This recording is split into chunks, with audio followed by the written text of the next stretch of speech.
Assalamualaikum warahmatullahi wabarakatuh. Perkenalkan, saya Saiful Khairi, SPMSI, salah satu dosen di program studi agroekoteknologi Fakultas Pertanian Universitas Trunojoyo Madura. Saya merupakan salah satu dosen di bidang proteksi tanaman, khususnya di bidang fitopatologi atau ilmu hama dan penyakit tumbuhan. Adapun salah satu mata kuliah yang saya ampu adalah mata kuliah klinik tanaman dengan bobot SKS 3 SKS dengan nilai 1 SKS untuk kuliah dan 2 SKS untuk praktikum. Mata kuliah yang saya ampu tentang klinik tanaman ini yaitu membahas tentang konsep patogen tumbuhan atau konsep gangguan pada tanaman, kemudian tanaman sakit dan penyebabnya, teknik penyiapan sampel uji pada tanaman yang sakit, metode diagnosa kesehatan tanaman baik di laboratorium maupun di lapangan, serta mempresentasikan hasil pembelajaran secara langsung di lapangan, kemudian menyusun rekomendasi pengendalian dan menyusun paper atau poster sebagai sarana untuk memberikan rekomendasi pengelolaan tanaman yang sehat. Adapun capaian pembelajaran lulusan yang pertama yaitu mampu mengaplikasikan konsep teoritis meliputi prinsip-prinsip pengelolaan dan teknologi di bidang produksi, pemuliaan maupun pengendalian OPT serta pengelolaan sumber daya lahan dan lingkungan. CPL ke-6 yaitu mampu menguasai pengetahuan faktual dari wawasan isu terkini tentang pembangunan pertanian berkelanjutan. CPL ke-7 mampu merumuskan, merancang solusi alternatif secara sistematis dan komprehensif dari permasalahan pertanian di lahan suboptimal sesuai dengan praktek pertanian yang baik. Dan CPL ke-8 yaitu mengkreasikan teknologi informasi dan komunikasi untuk meningkatkan efektivitas dan efisiensi dalam produksi tanaman di lahan suboptimal secara inovatif dan berkelanjutan. Adapun capaian pembelajaran mata kuliah yang dibebankan dalam mata kuliah klinik tanaman ini yaitu yang pertama, mahasiswa mampu menguasai konsep penyebab tanaman abnormal. Yang kedua, mahasiswa mampu menguasai teknik memperoleh informasi di lapangan tentang penyebab gangguan pada tanaman. Yang ketiga, mahasiswa mampu mengidentifikasi dan menganalisis penyebab utama gangguan pada tanaman. Dan yang keempat, mahasiswa mampu menyusun rekomendasi pengendalian OPT dan pengelolaan tanaman terpadu berdasarkan informasi yang tersedia. Adapun materi yang dikandung atau yang tersaji dalam mata kuliah ini yaitu sistem diagnosa kesehatan tanaman, identifikasi penyebab abnormalitas pada tanaman, teknik mengumpulkan informasi tanaman di lapangan, analisis faktor-faktor penyebab gangguan pada tanaman, dan menyusun rekomendasi pengelolaan OPT dan pengelolaan tanaman terpadu. Metode pembelajaran pada mata kuliah klinik tanaman yang pertama adalah kuliah tatap muka secara tatap muka, yang kedua adalah problem based learning, kemudian yang ketiga adalah praktikum, dan yang keempat adalah presentasi. Adapun penilaian yang dilakukan dalam mengevaluasi pembelajaran mata kuliah klinik tanaman, yang pertama adalah penilaian melalui ujian tertulis dengan bobot 20%, diskusi di kelas maupun di praktikum sebesar 10%, unjuk kerja dalam praktek pembelajaran berbasis masalah itu sebesar 30%, makalah atau laporan kegiatan praktek berdasarkan masalah atau PBL sebanyak 15% dan presentasi hasil PBL sebanyak 15%. Dukungan dalam proses pembelajaran kita dilengkapi dengan sistem informasi akademik untuk perancangan dan evaluasi pembelajaran, LMS berupa classroom yang digunakan untuk sistem pembelajaran secara asinkronus. Dan yang ketiga adalah ketersediaan sistem penjaminan mutu untuk mengevaluasi proses pembelajaran yang tersedia di lapangan. Berikut adalah cuplikan pembelajaran pada mata kuliah klinik tanaman pada pertemuan minggu ke-13. Selamat menyaksikan.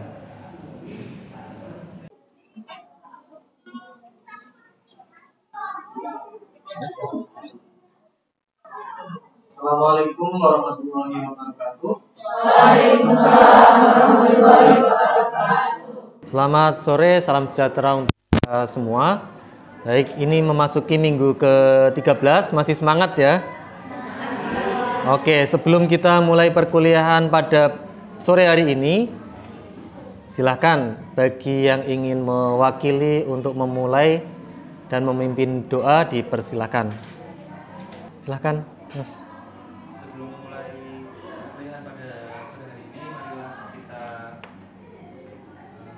mulai berdoa. Doa menurut keyakinan masing-masing dipersilakan.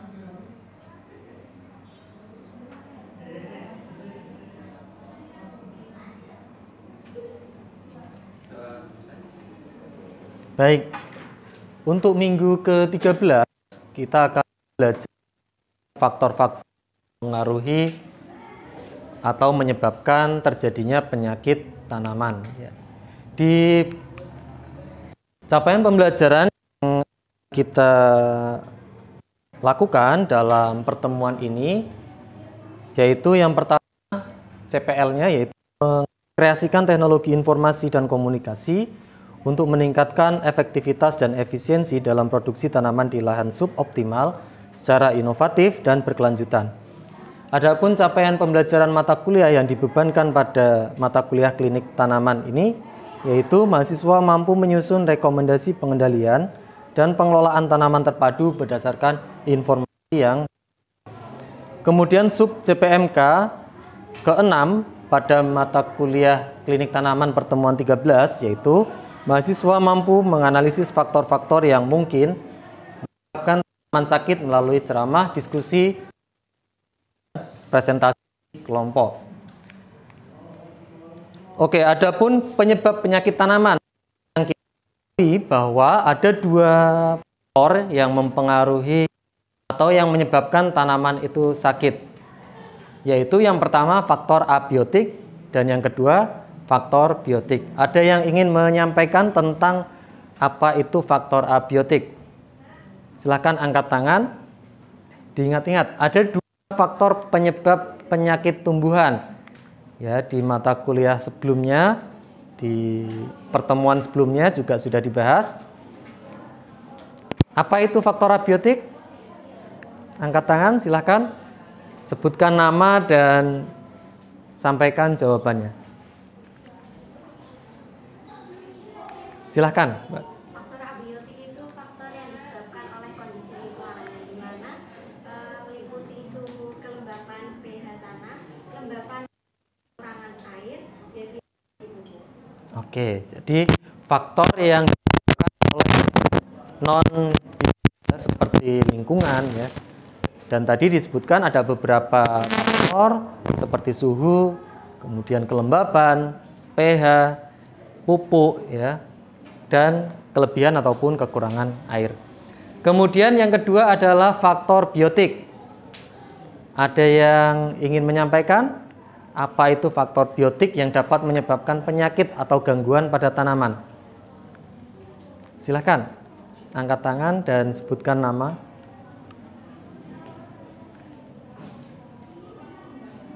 Oke, silakan Mas, nama dan jawab. Nama saya Mas Haris Maulana. Oke, Mas Haris. 21109. Untuk faktor biotik itu umumnya disebabkan oleh organisme lain selain tanaman seperti bakteri, cendawan, virus, kemudian ada nematoda, kemudian ada gulma.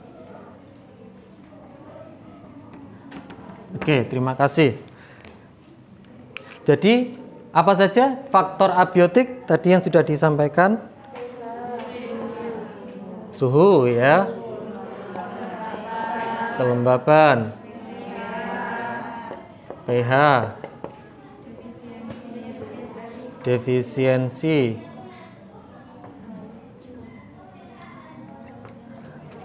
Oke, defisiensi air ya.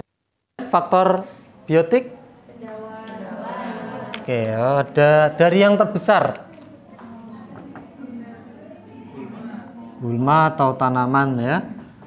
Tanaman tingkat tinggi. Yang kedua. Oke, nematoda. Yang ketiga. Cendawan. Bakteri, virus ya. Oke, baik, masih ingat ya. Jadi di dalam faktor-faktor yang menyebabkan penyakit pada tanaman. Kemudian dari faktor tersebut, penyakit itu terjadi apabila patogen yang virulen, ya, patogen yang mampu menyebabkan atau menginfeksi tanaman bertemu dengan inang yang rentan dan lingkungan yang mendukung. Ya.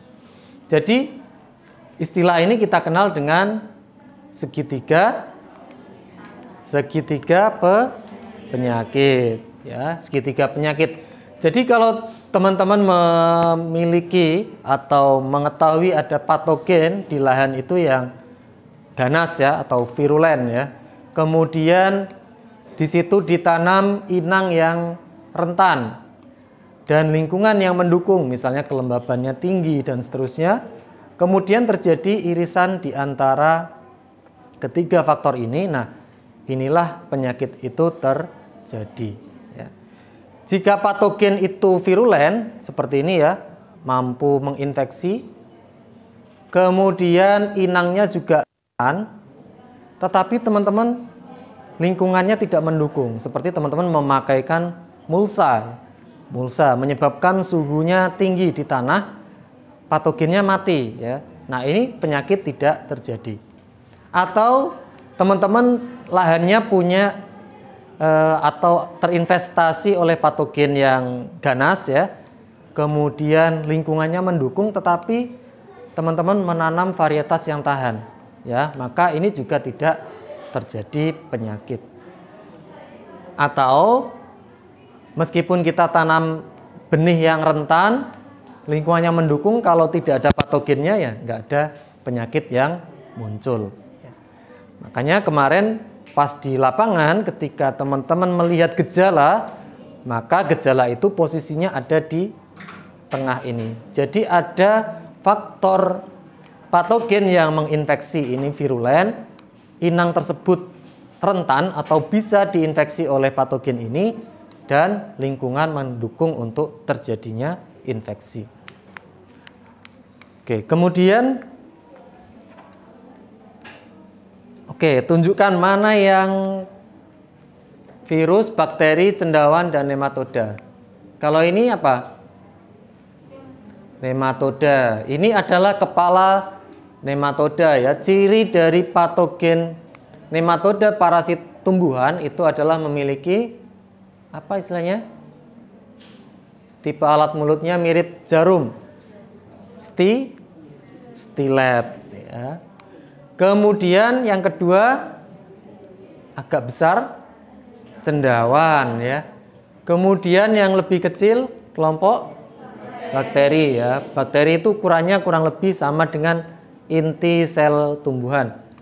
Kemudian yang lain adalah kelompok virus ya. Jadi jika didiagramkan atau skala ya, perbesaran dari masing-masing patogen kurang lebih ini adalah dinding sel tumbuhan dan ini adalah jenis-jenis patogen. Oke. Sekarang kita ke faktor yang bisa kita gunakan dalam mengetahui penyebab penyakit ya, penyebab penyakit. Yang pertama adalah gejala atau kita kenal dengan istilah simptom. Gejala ini adalah kelainan yang ditimbulkan akibat faktor penyebabnya ya, yang menyebabkan tanaman itu tidak mampu tumbuh dan berkembang sesuai dengan kapasitas genetiknya. Jadi ada kelainan yang muncul ya, seperti kerdil ya, kemudian layu dan seterusnya. Kalau yang teman-teman temukan di lapangan seperti apa? Gejala, simptom. Gejala yang ditemukan? Oke, warna daun berubah menjadi coklat ya, atau nekrosis ya. Kemudian kerdil, bintik-bintik atau bercak ya. Ada lagi untuk di buah? Busuk ya, atau nekrosis. Ada lagi yang lain? Yang di tomat, cabai, layu ya. Itu adalah simptom teman-teman ya. Jadi kalau kita bandingkan, nah ini kelainan yang terjadi akibat adanya gangguan pada tanaman ya, mulai dari di akar, batang, daun, buah hingga pucuk tanaman. Yang kedua, kita bisa mengetahui penyebab penyakit suatu tanaman dari sign atau tanda. Tanda penyakit adalah bagian patogen yang ditemukan berasosiasi dengan gejala. Nah, biasanya ini adalah bagian patogen ya. Kalau tadi gejala itu adalah efek ya, efek yang ditimbulkan karena infeksi. Kalau ini adalah bagian dari patogen yang ditemukan di tempat terjadinya infeksi. Misalnya yang pertama nematoda. Apa saja tandanya? Ini nematoda. Apa? Cacingnya ya, nematodanya sendiri. Nah, satu ekor itu, atau bagian lain seperti apa kira-kira? Ya, atau telur nematoda ya. Kemudian ada sista, misalnya ada membentuk struktur yang besar seperti ini ya. Itu adalah tanda dari nematoda. Kalau bakteri, ini ada apa? Apa namanya? Os ya, atau lendir atau koloni bakteri ya. Nah, nanti teman-teman akan melihat nih, ini di padi ya. Kalau diisolasi harusnya nanti warnanya agak kekuningan ya penyebabnya. Kemudian yang ketiga cendawan. Tandanya apa? Hifa. Apalagi? Ya? Propagul. Oke, boleh ya propagul.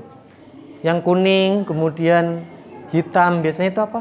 Yang mudah terbang untuk perbanyakan penyebaran. Spora atau struktur lain selain spora? Konidia ya. Jadi itu adalah tanda dari cendawan patogen tumbuhan. Dan yang terakhir adalah virus. Virus ini kan enggak kelihatan gitu ya. Bagaimana menemukan tanda? Karena tanda adalah bagian yang bisa dilihat secara langsung atau menggunakan mikroskop, atau bisa juga dengan mikroskop elektron ya. Mikroskop elektron ini bisa melihat partikel virus. Atau kita bisa juga menemukan tanda berupa badan inklusi atau kristal protein dari virus itu sendiri ya. Oke, langkah berikutnya yaitu kita akan masuk di sesi diskusi. Silakan saudara melakukan diskusi singkat dari apa yang sudah dilakukan di lapangan yang meliputi survei, kemudian wawancara, dan praktek di laboratorium. Oke, kita berikan waktu 10 menit untuk melakukan diskusi dan nanti perwakilan menyampaikan hasil diskusi teman-teman. Oke, diskusi dimulai. Oke, waktu diskusi habis, silakan saudara atau perwakilan kelompok menyampaikan hasil diskusi dari proses pembelajaran kita berbasis problem di lapangan. Oke, yang pertama silahkan dan nanti dilanjutkan kelompok berikutnya ya. Perkenalkan dan dari kelompok mana, kemudian disampaikan informasi tersebut. Waktu dan tempat dipersilakan. Kelompok berapa ya? Nama kelompok. Baik, terima kasih atas waktunya. Saya Puji Wahyu hari ini dari kelompok 1, yaitu dari varietas tanaman salak. Jenis komoditas varietas yang ditanam yaitu varietas lokal, yaitu salak pondo. Lalu dari penelitian yang kami lakukan, penyakit yang ditemukan itu ada 2, Bapak. Okay. Ada busuk buah dan juga ulat penggerek. Lalu gejalanya untuk yang busuk buah itu adanya kulit lebih gelap dan bertekstur lebih kasar daripada buah yang sehat. Lalu adanya bintik putih halus pada sela-sela buah. Lalu tekstur daging buahnya itu sedikit lembek dan berbau busuk. Lalu untuk gejala penyakit ulat penggerek itu daunnya layu, kering dan berlubang. Lalu adanya keberadaan ulat penggerek dan kotoran ulat di sekitar daun yang terserang. Untuk benihnya, menurut informasi dari pemilik lahan itu lahan yang dikelola itu memang turun-temurun dari keluarganya. Jadi tidak ada penanaman lagi. Oke. Lalu gejalanya muncul itu kebanyakan saat fase generatif, yaitu saat adanya buah. Dari dugaan petani itu, faktor yang mempengaruhi bisa jadi karena kurangnya lahan yang terawat, karena dari pemilik kebun itu untuk pengairannya, irigasi itu tidak mengandalkan irigasi buatan, tapi hanya menunggu dari adanya air hujan. Jadi kondisi lahan itu memang benar-benar kering. Lalu juga dari pupuk atau pestisida itu tidak ada yang diberikan. Jadi memang kondisinya lahan itu benar-benar tidak terawat. Lalu dari uji laboratorium yang kami lakukan itu untuk isolasi yang kami lakukan ada dua, ada isolasi cendawan dan bakteri. Untuk yang bakteri memang sudah teridentifikasi dari adanya perlakuan isolasi yang kami lakukan. Namun untuk cendawan itu memang saat ini belum muncul. Kami rasa itu dari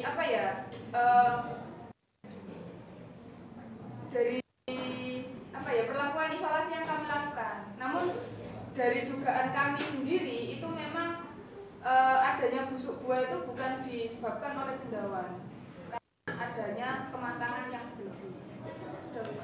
Oke, terima kasih. Plus untuk kelompok 1 ya. Oke, selanjutnya kelompok, persilakan. Nama dan pilih kelompok berapa. Menghadap. Nama saya Marsaris Maulana, tim 21109, mewakili dari kelompok 8. Jadi kelompok kami melakukan survei di Kecamatan Gondang, Kabupaten Mojokerto, di lahan dengan komoditas tomat. Lebih spesifik varietas tomat Servo. Kemudian dari survei yang kami lakukan itu ditemukan beberapa penyakit. Di antaranya penyakit utamanya tomat, yaitu layu fusarium. Kemudian ada antraknosa, ada penyakit yang disebabkan oleh trips dan yang disebabkan oleh ulat buah tomat.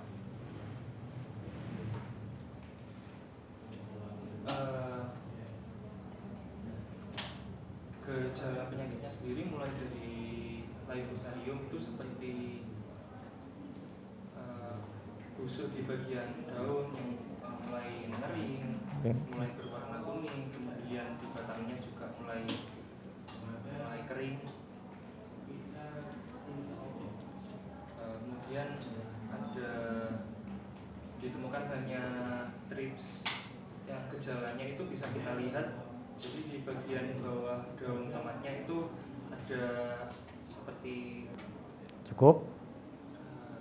Oke, baik, terima kasih. Beri plus untuk kelompok 8 ya. Selanjutnya kelompok terakhir, dipersilakan. Terima kasih. Saya Arifin Fiortarika dari kelompok 5 dengan jenis komoditas padi. Untuk informasi survei yang kelompok kami dapat, penyakit yang ditemukan itu ada penyakit hawar daun dengan gejala penyakit yang dimulai dari pinggir daun itu mulai terdapat garis-garis yang akhirnya nanti dalam beberapa hari itu akan menguning dan lama-kelamaan atau parah nanti akan memunculkan warna putih. Selanjutnya, berdasarkan informasi wawancara atau hasil investigasi, untuk jenis varietas yang ditanam itu adalah serang Banyuwangi. Untuk jenis serang Banyuwangi sendiri itu sudah termasuk benih yang tahan terhadap penyakit. Selanjutnya, untuk asal benih ini petani langsung membeli, jadi tidak bukan hasil budidaya lalu ditanam, itu tidak. Untuk waktu munculnya gejala itu saat tanaman fase vegetatif atau umur 26 hari setelah tanam. Untuk pada dasarnya sendiri, penyakit hawar daun ini bisa muncul saat fase vegetatif maupun fase generatif. Untuk dugaan petani sendiri menduga bukan penyakit hawar daun karena petani hanya mengira tanaman ini terserang penyakit merah dan tidak tahu mengapa tanaman padinya itu bisa muncul merah-merah. Setelah kita melakukan survei di lahan, terdapat beberapa hal yang bisa untuk menjadi dugaan kenapa penyakit tersebut menyerang padi. Yang pertama, tanamannya itu dalam kondisi yang sangat lembab karena terus dialiri. Karena untuk sistem irigasinya sendiri adalah di laut. Terus untuk pemupukan juga diperhatikan untuk penyakit hawar daun itu bisa disebabkan karena kelebihan dari pupuk nitrogen dan kekurangan kalium. Selanjutnya setelah dibawa di laboratorium, untuk tandanya sendiri dapat diketahui munculnya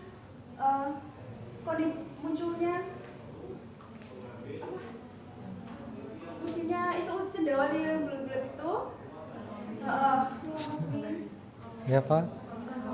Koloni yang warna koloni itu. Nah, untuk identifikasinya sendiri jadi bisa diketahui memang tanaman padi yang ditanam di Desa Bulu itu terkena penyakit hawar daun. Baik, beri aplaus untuk kelompok terakhir ya. Oke, jadi terima kasih atas partisipasinya dalam diskusi pada sore hari ini.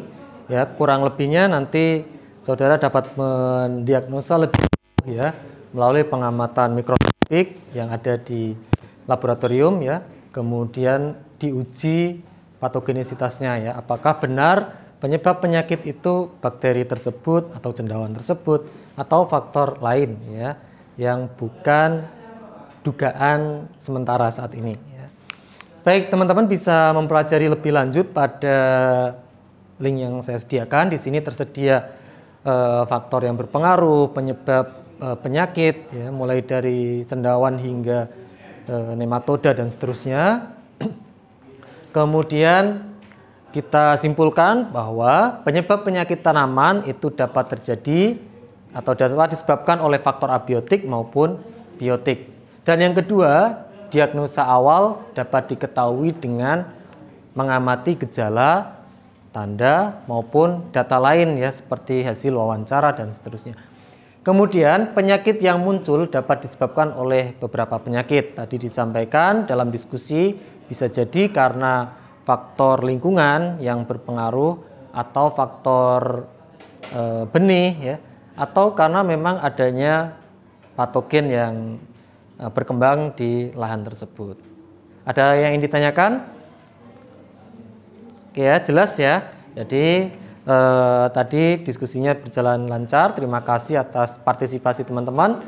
Kita cukupkan. Jangan lupa minggu depan kita akan membahas tentang penyusunan teknik pengendalian berdasarkan hasil diskusi hari ini, yaitu faktor-faktor yang berpengaruh dalam munculnya penyakit ya, dan strategi penanggulangan atau pengelolaan OPT seperti apa yang cocok digunakan untuk mengatasi permasalahan yang ada di lapangan yang sudah saudara catat.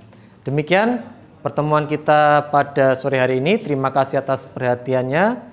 Kita ketemu lagi minggu depan. Wassalamualaikum warahmatullahi wabarakatuh.